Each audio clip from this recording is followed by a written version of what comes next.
warahmatullahi wabarakatuh. Hai anak-anak, bagaimana kabarnya hari ini? Alhamdulillah semuanya sehat ya.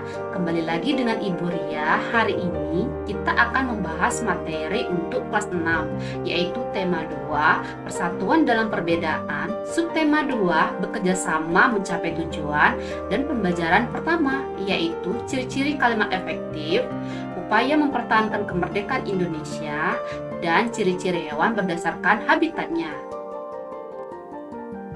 Setelah mempelajari materi ini nanti, maka kalian akan diharapkan untuk mampu mengidentifikasi ciri-ciri kalimat efektif, mampu menuliskan peristiwa penting menggunakan unsur apa, di mana, kapan, siapa, mengapa, dan bagaimana, mampu menyebutkan makna upaya mempertahankan kemerdekaan melalui peta pikiran, dan mampu mengidentifikasi ciri-ciri hewan berdasarkan habitatnya.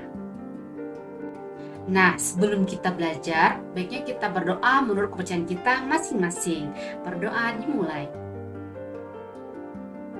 Selesai. Anak-anak, tahukah kalian gambar apa ini? Ini adalah salah satu gambar pertempuran bangsa Indonesia melawan penjajah. Setelah proklamasi kemerdekaan Indonesia 17 Agustus 1945, seharusnya bangsa Indonesia telah merdeka dan terbebas dari segala bentuk penindasan serta penjajahan. Namun, kenyataannya tidak demikian.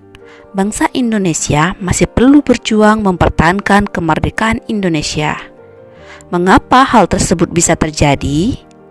Bagaimana upaya bangsa Indonesia dalam mempertahankan kemerdekaan Indonesia? Ayo kita cari tahu. Perjuangan mempertahankan kemerdekaan Indonesia.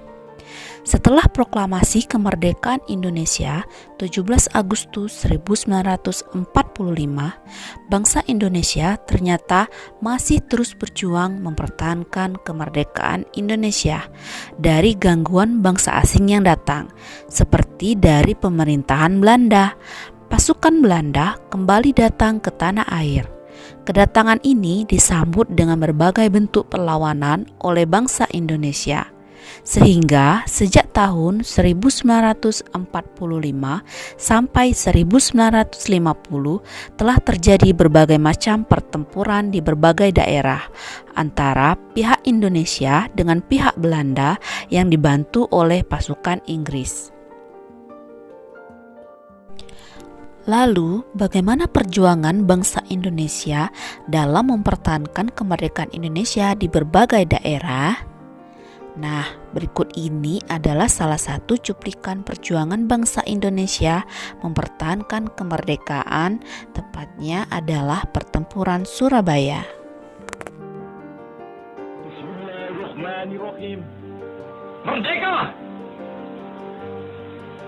Saudara-saudara, rakyat jelata di seluruh Indonesia, terutama saudara-saudara penduduk Kota Surabaya, kita semuanya telah mengetahui bahwa hari ini tentara Inggris telah menyebarkan pamflet-pamflet yang memberikan suatu ancaman kepada kita semua. Nah, anak-anak, itulah cuplikan video pertempuran Surabaya. Untuk lebih jelas lagi, mari kita baca teks berikut ini. Pertempuran Surabaya. Pada tanggal 25 Oktober 1945, tentara sekutu dipimpin oleh Brigadir Jenderal Malabi. Tanggal 27 sampai 30 Oktober 1945 terjadilah kontak senjata antara para pemuda Indonesia dengan pasukan Inggris. Dalam pertempuran ini, pasukan Inggris dapat dipukul mundur. Bahkan, puncak dari pertempuran tersebut adalah terbunuhnya pimpinan pasukan Inggris Brigadir Jenderal Malabi. Pada tanggal 9 November 1945, Inggris mengeluarkan ultimatum yang berisi semua pimpinan dan orang Indonesia yang bersenjata harus melapor dan meletakkan senjatanya di tempat yang ditentukan dan menyerahkan diri dengan mengangkat tangan.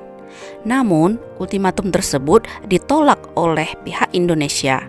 Pada tanggal 10 November 1945 terjadilah pertempuran yang sangat dahsyat. Pasukan Inggris menggempur Surabaya dari darat, laut, dan udara. Peristiwa 10 November ini diperingati sebagai Hari Pahlawan. Nah, berdasarkan teks tadi, lalu kita ubah menjadi peta pikiran menggunakan kalimat efektif. Apa itu kalimat efektif?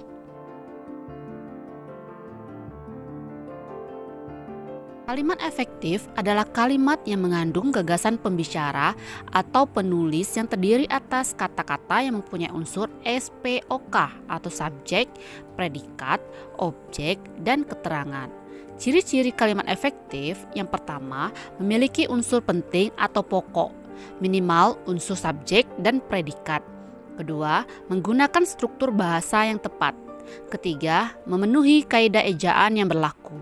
Keempat, menggunakan pilihan kata atau diksi yang tepat dan sesuai kebutuhan.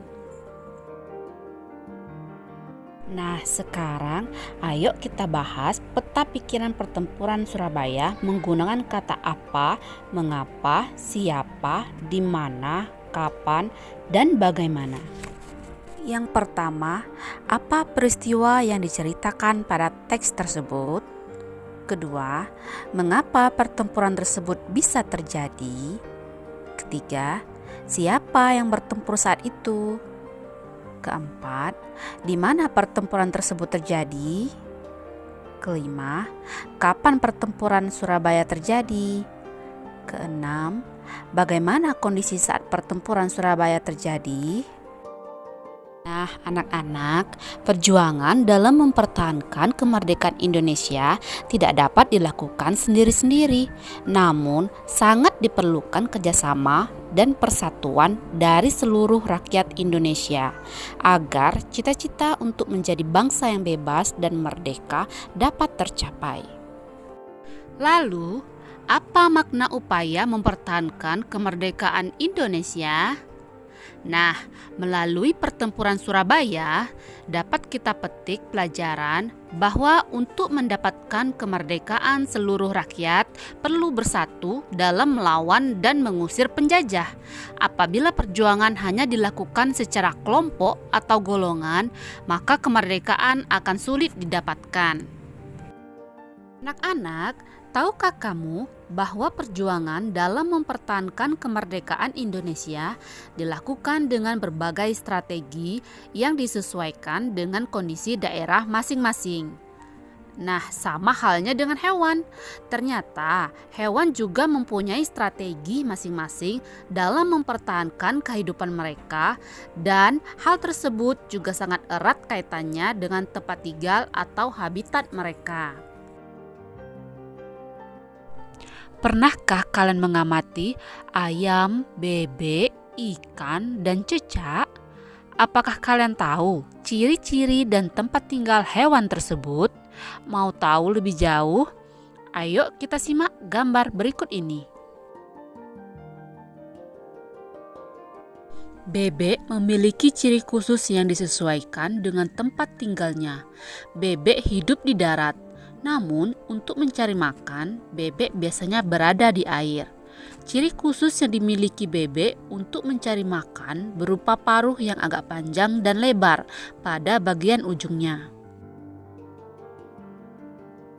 Bebek mencari makan di air, seperti kolam, sungai, sawah, atau danau yang dangkal. Bulu bebek dilapisi oleh minyak sehingga tidak basah jika terkena air.